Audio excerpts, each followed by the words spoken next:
Welcome back to the Elise podcast, where we help women in perimenopause and menopause thrive unapologetically from the inside out. All right, if you joined me on the last part of this series when I talked about progesterone, you would have joined me for what was a real life hot flash. And that was a lot of fun. So now I am post hot flash. I get a little bit chilled, but here we are anyways.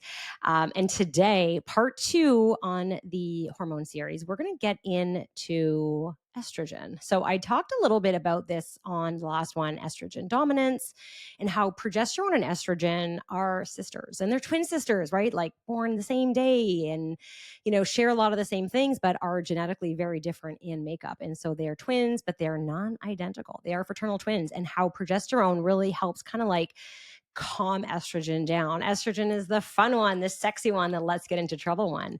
And she's the one that causes a lot of problems. I'm not going to lie. Well, okay, because progesterone falls first, it kind of leaves estrogen alone. And she's just kind of floating around like, where'd you go, girl? And so she kind of goes off on her own and wreaks havoc in the body.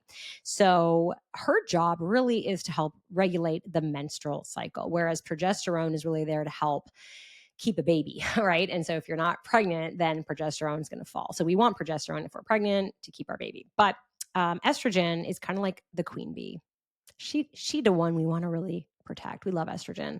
But she really helps that menstrual health, reproductive health.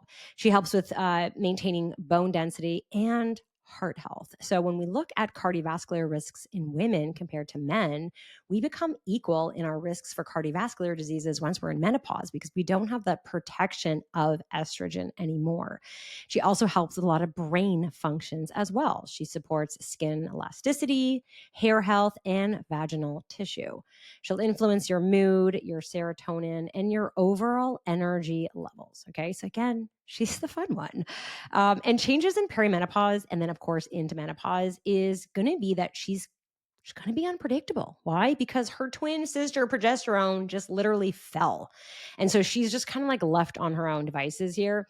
So she's going to be unpredictable, not just low, not just high. Some days she's going to be high, some days she's going to be low. And with those are going to come different symptoms. So as perimenopause starts and progesterone falls, it's kind of like she's just bobbling around deciding based on what's happening internally if she's going to run high or low or balance off.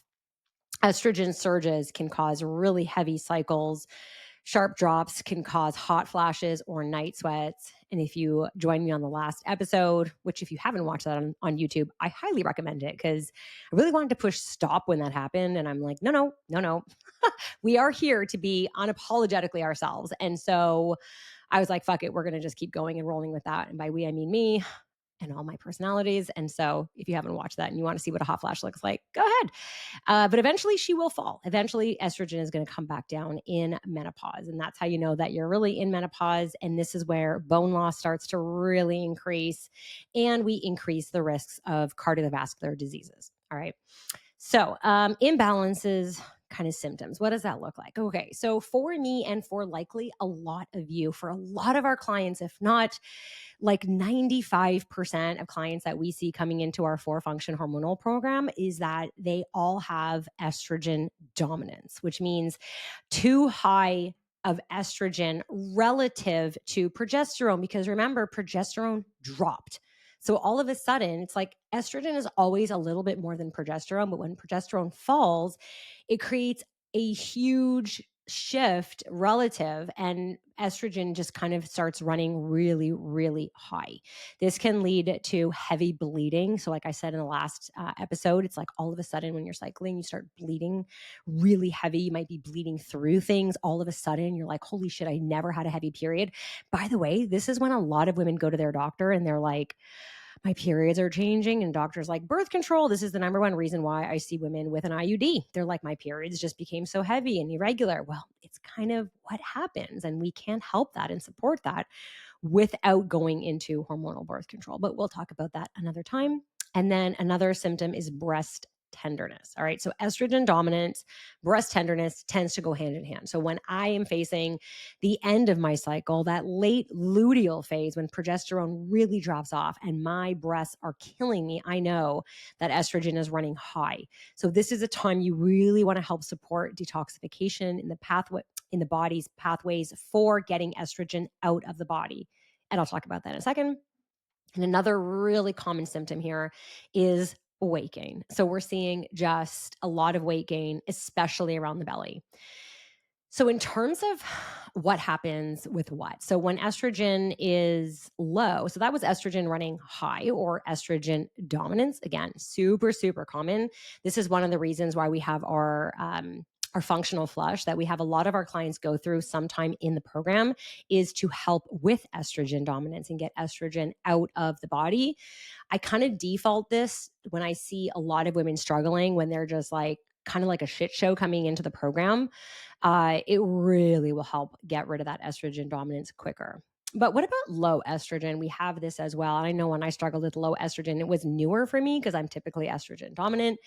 This is where hot flashes come into play and night sweats. I always say if you haven't had a night sweat yet, sorry, I forgot to turn off my notifications there. If you haven't had a night sweat yet, congratulations. You really don't know what hell feels like, but to wake up covered in your own sweat, oh my God, it is so uncomfortable. So hot flashes, night sweats, vaginal dryness. A lot of women do not want to talk about this, but sex becomes uncomfortable. It can become unbearable. All of a sudden you're dry. Memory lapses, so brain fog can happen here. And then joint pain. A lot of women will talk about shoulder pain, hip pain. For me, it's my back. It can be knee, ankle, any joint pain. And it's like all of a sudden, right? It's like, oh my gosh, all of a sudden I feel like this old woman and I get out of bed and everything hurts. This is typically a sign of low estrogen. Mood changes will be, again, irritability. So just feeling like everything pisses you off, right? Nothing you do, like the smallest thing is going to bother you. Just know you're irritable.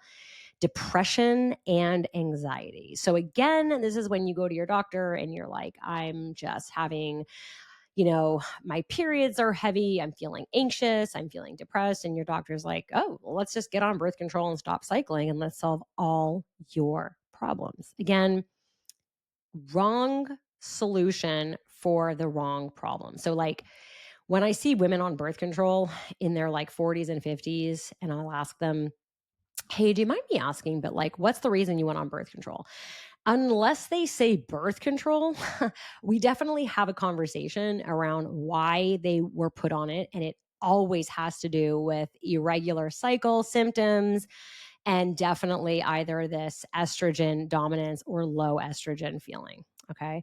The other thing we're going to notice is our metabolism is starting to slow down. So this is like fat burning starts to slow down. This is where we start to really accumulate that fat storage around the belly. And this won't necessarily happen in early menopause, perimenopause, but think of it as like later menopause will start to happen.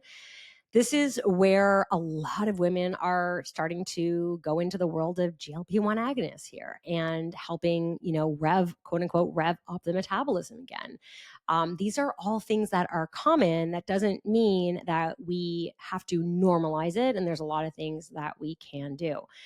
Things to really work on when progesterone has already fallen and now estrogen is starting to either go high or go low or bounce around is the stabilization of blood sugars. And I'll talk about blood sugars when we get into part 4 of insulin and cortisol. But stabilizing blood sugars right now will really help reduce those estrogen swings. So if you're finding like, oh my God, I'm going from like breast tenderness to like hot flashes and back again, and like cyclically, it's just this like, you're just like, you're on like this wagon wheel of torture. Really get into blood sugar stabilization, which means high fiber foods and staying away from anything that's going to spike your blood sugar. So like think of having not avoiding naked carbs. So like, hey, you're going to have bread or you're going to have fruit. Try to pair it with either a fat or a protein, something that's going to slow down digestion. And this brings me into like having more fiber or cruciferous vegetables like broccoli, cauliflower, Brussels sprouts, all those things. That will also help detox estrogen out of the body. In our flush, we talk a lot about that. Castor oil packs on the liver. I'm a big believer and lover of dandelion and like diuretic teas to help with that and just really help support the liver as much as possible here. Resistance training is key. I always say if you haven't started strength training yet, You should be. You should have started yesterday. So the best time to start is going to be today. You can only, quote unquote, avoid strength training for so long as a human, let alone as a hormonal woman. If you're watching this now, you're going to see like the sun is like coming into my office. I'm trying to like hide. So if you see me like dodging around here, that's why. And then of course, sleep and stress support to help minimize those hot flashes and night sweats as much as possible. So we have a running joke in my house, in my bedroom, is that my ceiling fan saved my marriage. So my ceiling fan is always on, whether it is the dead of winter. The only time the ceiling fan is not on is when I'm not sleeping at home.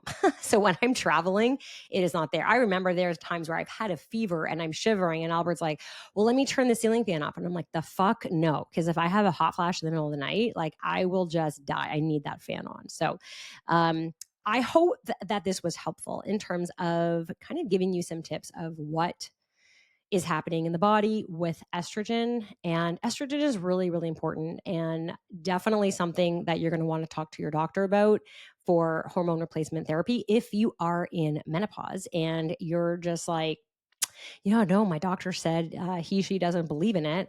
I'd be really concerned about this for cardiovascular health, if nothing else. All right. It's like all of a sudden we've had this heart health protection and then we don't. All right. Hopefully this was helpful, but I'd love to know, are you finding these series helpful? Is this digestible enough? I wanted to keep these episodes really short and sweet. So I'd love to know, just, share this with someone who you feel could really use this, or, I'll link all my info below. Let me know, tag me on social. Tell me if you find these helpful and valuable, and I'll see you on the next one.